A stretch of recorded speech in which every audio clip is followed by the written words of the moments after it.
السلام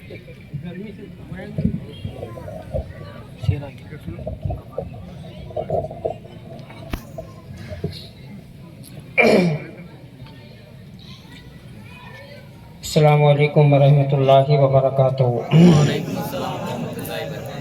نحمدہ ونصلی ونسلم علی رسولہ الکریم، اما بعد فاعوذ باللہ من الشیطان الرجیم، بسم اللہ الرحمن الرحیم۔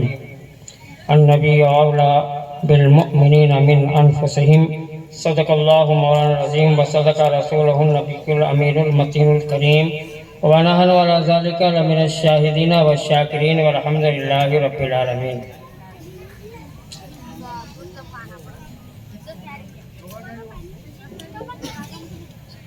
محترم حضرات، بہت دیر سے آپ مولانا مستقیم صاحب قبلہ نے کہا کہ آپ کی بے چینی ہم لوگ سمجھ رہے ہیں، یقیناً آپ پریشان ہیں موسم کے لحاظ سے، لیکن انشاءاللہ بہت کوئی لمبی چوڑی تقریر نہیں کروں گا، ویسے بھی جلوس میں آپ تھک کے آئے ہیں، دو چار باتیں انشاءاللہ، بلکہ آپ یہ سمجھ لیجئے کہ جب جب ربیع الاول شریف کا مہینہ شروع ہوتا ہے تو دنیا کے اندر عاشقوں کی محبت جہاں مچل اٹھتی ہے، وہیں پر سوال کرنے والوں کے سوالوں کی بوچھار بھی ہونے لگتی ہے۔ انشاءاللہ دو تین چیزیں میں آپ کے سامنے صرف اس نیت سے تاکہ آپ کا عقیدہ مکمل صاف ہو جائے عرض کروں گا۔ آئیے ہم سب مل کر نبی کی بارگاہ میں درود پاک پڑھ لیں۔ اللہم صلی علی سیدنا شفیعنا مولانا محمد وبارک وسلم صلاۃ و سلام علیکہ یا رسول اللہ صلی اللہ تعالی علیہ وسلم۔ جشن عید آپ لوگوں کو مبارک ہو۔ آپ ایک چیز میں آپ سے کہہ سکتا ہوں کہ آپ خود فیصلہ کر لیجئے کہ جب دنیا کی اتنی سی گرمی ہم لوگوں سے برداشت نہیں ہو رہی ہے تو میدان محشر کی تپتی ہوئی گرمی ہم کیسے برداشت کریں گے؟ لیکن آئیے میں آپ کے سامنے ایک چیز عرض کر دوں، انشاءاللہ ایمان تازہ ہو جائے گا۔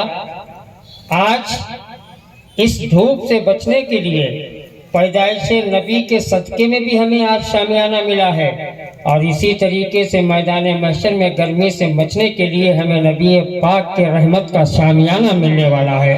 اللہ کی سرتابہ قدم شان ہے یہ، انسان نہیں انسان، وہ انسان ہے یہ۔ قرآن تو ایمان بتاتا ہے انہیں، ایمان یہ کہتا ہے میری جان ہے یہ۔ قرآن تو ایمان بتاتا ہے انہیں، ایمان یہ کہتا ہے میری جان یہ ہے۔ بہت اچھے سے میں نے میسج اپنے موبائل میں وہ سنبھال کر رکھا ہے۔ جن لوگوں نے یہ سوال کیا ہے کہ بتائیے کتنے ڈی جے لگائے جائیں گے، کتنے مائک لگائے جائیں گے، کتنا یہ کیا جائے گا، کتنا وہ کیا جائے گا، الحمدللہ اس پہلے سوال کا جواب میں آپ کو دے رہا ہوں۔ آپ کو بہت اچھے سے سن لینا ہے، میں کسی پر طنز نہیں کر رہا ہوں۔ اگر آپ سے کوئی سوال کرے کہ جلوس محمدی میں ڈی جے لگانا کیسا ہے تو آئیے میں آپ کے سامنے عرض کروں۔ آپ دیکھ رہے ہیں کہ میرے سامنے مائک ہے، یہ مائک جائز ہے کب؟ جب آپ جائز بات کریں گے، اور یہی مائک ناجائز ہو جائے گا جب اس مائک سے گانے سنائے جائیں گے۔ اگر ذکر نبی ہے تو یہ مائک جائز ہے، اور اگر گانے ہیں تو یہ مائک تمہارے لیے ناجائز ہو گیا ہے۔ یہی حال ڈی جے کا ہے، اگر ڈی جے میں نعت نبی ہے تو ڈی جے جائز ہے، اگر ڈی جے سے گانا بجے گا تو ڈی جے ناجائز ہوگا۔ فی نفسہ ہی ڈی جے حرام نہیں ہے، یہ مائک حرام نہیں ہے، یہ آپ کا کام ہے، جیسا کریں گے ویسے اعمال تمہارے سامنے ہوں گے۔ ڈی جے میں نعت بجاؤ گے تو انشاءاللہ ثواب پاؤ گے، مائک میں نعت پڑھو گے تو انشاءاللہ ثواب پاؤ گے۔ اب آئیے میں آپ کے سامنے ایک چیز عرض کر دوں۔ آج ہم لوگوں نے نبی پاک کے لیے بڑے بڑے جھنڈے اٹھائے ہیں، لوگوں نے سوال قائم کر دیے، یہ ہاتھوں پہ جھنڈا، یہ گھر میں جھنڈا، مدرسوں میں جھنڈا، مسجد کے میناروں پر جھنڈا، پوری کائنات کے اندر جھنڈا۔ میں نے کہا سنو، اگر پڑھے لکھے ہو، یہ سوال کا جواب دے رہا ہوں، اور ان لوگوں کو معلوم ہے کہ میں نے سوال بھیجا ہے، وہاں جواب پہنچ جائے گا، مجھے اس سے بحث نہیں ہے، سوال کرنے والا سنی ہے یا نہیں ہے، مگر جواب دینا میرا فرض ہے۔ اگر وہ مجھ سے سوال کر رہا ہے، آئیے میں آپ کے سامنے عرض کروں۔ وہ کہتا ہے مسجد کے مینار پر جھنڈا، درگاہ کے گنبد پر جھنڈا، مسجد کے محراب پر جھنڈا، پوری دنیا کے اندر جھنڈا، یہ آخر جھنڈے کیا چیز ہے؟ میں نے کہا تم کیا جانو جھنڈا کیا چیز ہے؟ آج دنیا میں ہم جھنڈا اٹھا رہے ہیں، میدان محشر میں میرے مصطفیٰ جھنڈا اٹھائیں گے، میرے آقا جھنڈا اٹھائیں گے۔ علماء بیٹھے ہوئے پوچھ لیجئے، حدیث پاک ہے کہ میدان محشر میں نبی پاک کے ہاتھ میں جھنڈا ہوگا، جس جھنڈے کا نام لواء الحمد ہوگا، جو آج غریب دنیا کے اندر رسول پاک کی ذات پر جھنڈا لے رہے ہیں، یہی تو وہ غریب ہیں جو میدان محشر میں رسول پاک کے جھنڈے کے نیچے آرام کرتے ہوئے نظر آئیں گے۔ آپ یہ کہہ رہے ہیں، کو کم کر دیجیے تھوڑا سا، درود پاک پڑھیں، آپ ہی کو کم کر دیجیے، درود پاک پڑھیں۔ اللہم صلی علی سیدنا اور شفیعنا مولانا محمد وبارک وسلم، صلاۃ و سلام علیک یا رسول اللہ صلی اللہ تعالیٰ علیہ وسلم۔ ڈی جے جائز ہے نعت نبی سننے کے لیے، مائک جائز ہے مصطفیٰ کی تعریف سننے کے لیے، اور آئیے میں آپ کے سامنے عرض کروں، جھنڈا اس لیے جائز ہے، آج مصطفیٰ کے لیے جھنڈا اٹھاؤ، کل میدان محشر میں مصطفیٰ اپنے جھنڈے کے نیچے انشاءاللہ تمہیں لے لیں گے۔ اب سوال یہ ہے، لوگوں نے یہ بھی کہا ہے غریب بچیوں پر اگر پیسہ خرچ کر دیا جاتا کتنا ثواب ملتا؟ یہ ہزاروں لاکھوں روپیہ آپ خرچ کر رہے ہیں۔ میں نے کہا بندر کو یہ نہیں معلوم ہے کہ ادرک کا مزہ کیا ہوتا ہے، تو کیا جانے کہ حقیقت میں خرچ کا فائدہ کیا ہوتا ہے۔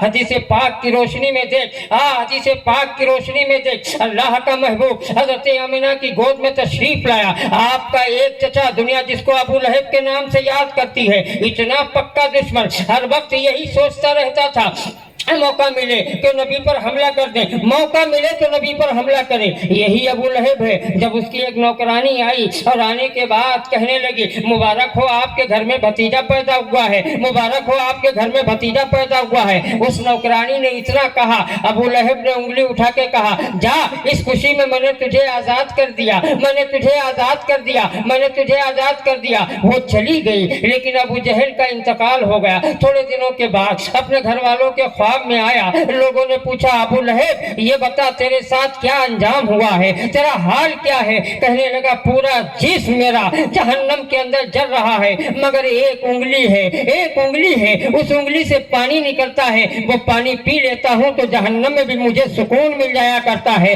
جہنم میں بھی مجھے سکون مل جایا کرتا ہے۔ گھر والوں نے پوچھ لیا آخر وہ انگلی کی وجہ کیا ہے؟ وہ کہنے لگا انگلی کی وجہ یہ ہے کہ پیدائش نبی پر میں نے یہی انگلی اٹھائی تھی، یہ نبی کا صدقہ ہے کہ انگلی چوس کر میں اپنے اندر ٹھنڈک پیدا کر لیا کرتا ہوں۔ اگر ابو لہب جیسا کافر انگلی سے اپنی نجات پا سکتا ہے تو ہم ایمان جگمگا کر اپنی نجات کیوں نہیں پا سکتے ہیں؟ ایمان کو جگمگاؤ، ایمان کو مضبوط کرو، انشاءاللہ فائدہ اٹھاتے ہی چلے جاؤ گے۔ اور اسی کا دوسرا جواب جھنڈے پر دے دوں۔ 15 اگست میں ہندوستان کی حکومت نے اعلان کیا تھا گھروں گھر جھنڈا لگایا جائے۔ اللہ اکبر، کسی کو بتانے کی ضرورت نہیں پڑی کہ گھروں گھر جھنڈا لگاؤ۔ میں نے یہ دیکھا کہ جن کو مل گیا انہوں نے بھی لگا لیا، جن کو پیسے سے ایسے نہیں ملا پیسے سے خرید کر لگایا مگر جھنڈا لگایا، اور انہوں نے بھی ریلیاں نکال دی جو ربیع الاول کے جلوس پر بدعت کے جھنڈے اور فتوے لگایا کرتے ہیں۔ میں یہ نہیں کہہ رہا ہوں،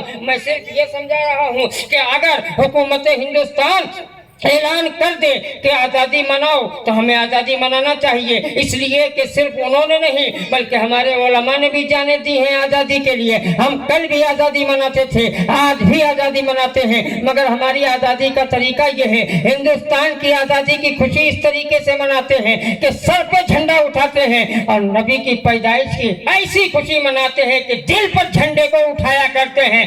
انشاءاللہ ایسے چلو گے تو میں نے دیکھا وہ لوگ جو فتووں کی بوچھار کرتے ہیں، ترنگا وہاں بھی لہرا رہا تھا، جب ترنگا لہرایا تو کوئی فتوہ نظر نہ آیا، اور جب ربیع الاول آیا تو فتووں کی بوچھار آ گئی۔ یہ جھنڈا کیسا ہے؟ ارے سن، اگر تو ترنگا لگا سکتا ہے تو ہم ہریالی کیوں نہیں دنیا کو دے سکتے ہیں؟ گنبد خضرا کی ہریالی کل بھی دیتے تھے، آج بھی دیں گے، اور انشاءاللہ جب تک کہ جسم میں جان ہے تب تک کہ دیتے رہیں گے۔ میں انہی الفاظوں پر بات کو ختم کر رہا ہوں۔ موسم بہت گرم ہے، لیکن آئیے مصطفیٰ کی محبت میں انشاءاللہ یہ موسم بھی ٹھنڈا ہو جائے گا۔ ہمیں شریعت کی پابندی کرنا چاہیے۔ وما علینا الا البلاغ۔ السلام علیکم۔